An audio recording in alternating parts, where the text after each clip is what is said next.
Baik, Assalamualaikum warahmatullahi wabarakatuh. Salam sejahtera untuk kita semua. Izin memperkenalkan diri, saya Alif Hairunisa Apriliani dengan NIM 150362107. Pada kesempatan kali ini, saya akan memaparkan hasil tugas saya dengan mata kuliah Strategi dan Media Pembelajaran dengan dosen pengampu Bapak Dr. Rian Arthur, MPD. Pada kali ini saya akan memaparkan tugas yaitu model pembelajaran pada pendidikan vokasional. Untuk model pembelajaran yang saya pilih yaitu model pembelajaran Project Based Learning.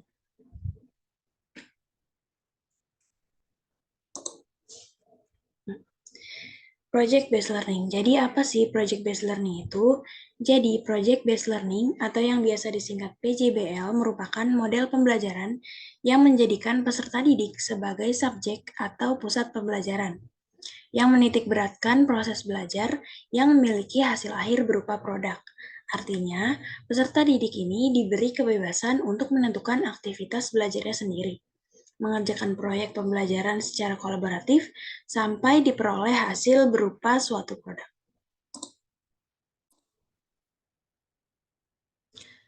Selanjutnya, saya menggunakan metode literatur review atau resume dari beberapa jurnal yang mencakup judul model pembelajaran Project Based Learning dan pendidikan vokasional.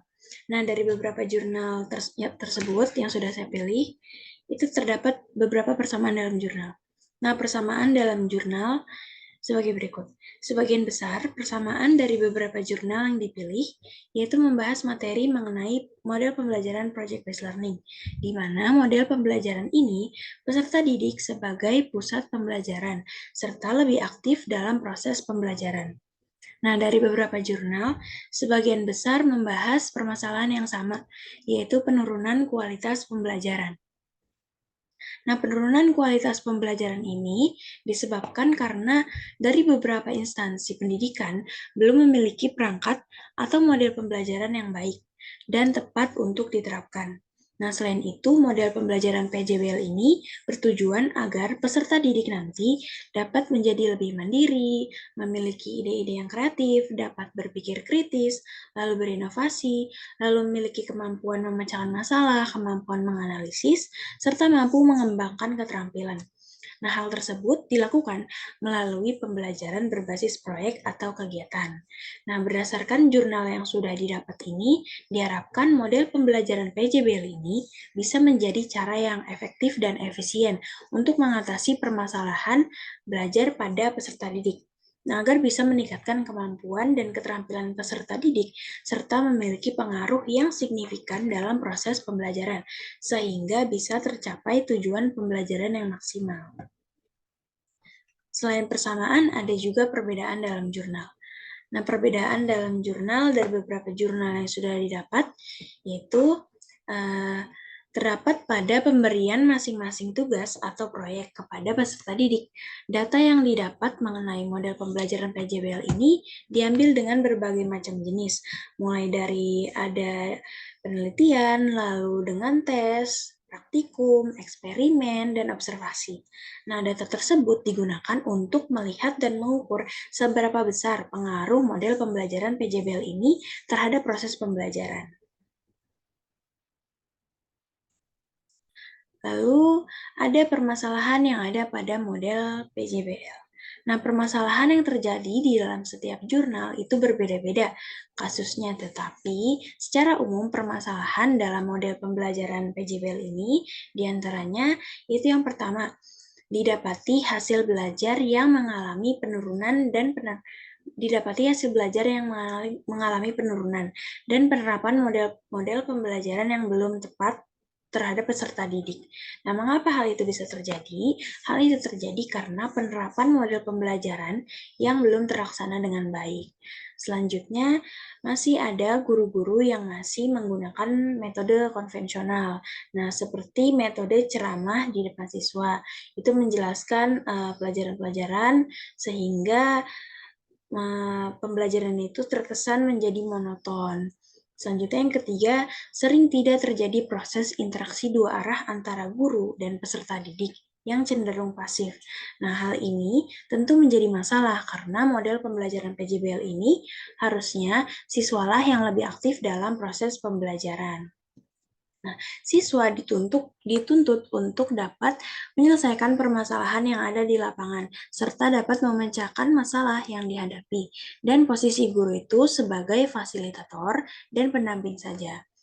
Nah, akibatnya muncul permasalahan dalam proses pembelajaran yang berdampak pada hasil belajar dari peserta didik. Nah, oleh karena itu, sangat diperlukan model pembelajaran PJBL ini sebagai pedoman untuk meningkatkan hasil belajar siswa agar mencapai tujuan pembelajaran yang sudah ditentukan. Nah, selanjutnya, model pembelajaran project-based learning ini memiliki kelebihan dan kekurangan. Untuk kelebihan dari model pembelajaran PJBL ini, yang pertama, dapat melatih peserta didik untuk lebih kreatif, komunikatif, dan inovatif. Selanjutnya, dapat melatih peserta didik untuk selalu mengembangkan gagasan atau ide yang dimiliki. Yang ketiga, meningkatkan keterampilan peserta didik, serta yang terakhir yaitu melatih cara berpikir kritis untuk memecahkan suatu masalah. Nah, untuk kekurangan dari model PJBL ini, yang pertama yaitu guru harus selalu memantau setiap kegiatan dan aktivitas dalam proses pembelajaran. Yang kedua, guru harus mendampingi dan mengetahui setiap progres yang sudah dilakukan oleh peserta didik karena guru sebagai pendamping dalam belajar. Jadi harus tahu kegiatan apa saja yang telah, sedang, dan akan dilakukan oleh siswa. Dan ketika proses pembelajaran, kemungkinan ada saja peserta didik yang aktif dan ada saja peserta didik juga yang kurang aktif. Lalu dari beberapa jurnal yang didapat, itu kan terdapat beberapa percobaan, penelitian, dan eksperimen, praktik, dan segala macam. Nah, ini merupakan hasil eksperimen dari beberapa jurnal yang sama. Jadi, dalam jurnal terdapat hasil dari penelitian kelas belajar. Terdapat 2 kelas, yaitu kelas kontrol dan kelas eksperimen. Nah, pada proses pembelajaran kelas eksperimen, yaitu menerapkan model pembelajaran project-based learning, yaitu siswa diberikan kebebasan dalam belajar, bertanya, dan mengeluarkan ide-ide tanpa takut salah atas pendapatnya.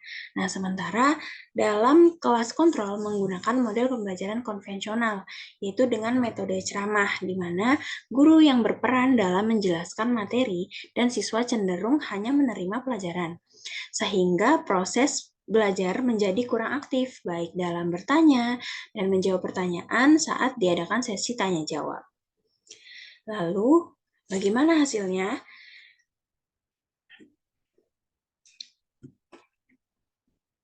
Nah, lalu hasilnya kelas eksperimen ini ternyata lebih aktif daripada kelas kontrol atau kelas biasa, karena model pembelajaran PJBL ini mendorong siswa untuk lebih komunikatif, berpikir kritis, dan lebih kreatif.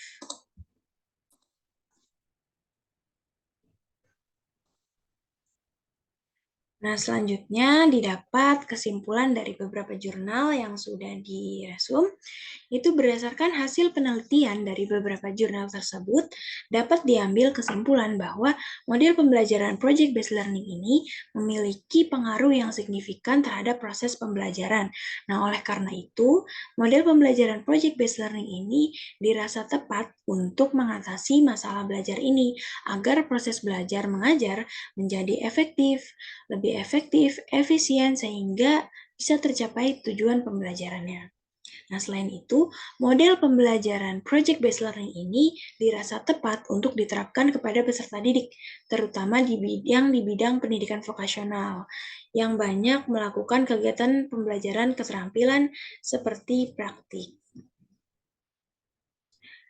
Nah, ini merupakan daftar pustaka yang dicantumkan, dan masih ada beberapa daftar pustaka lain yang tidak dicantumkan dalam layar.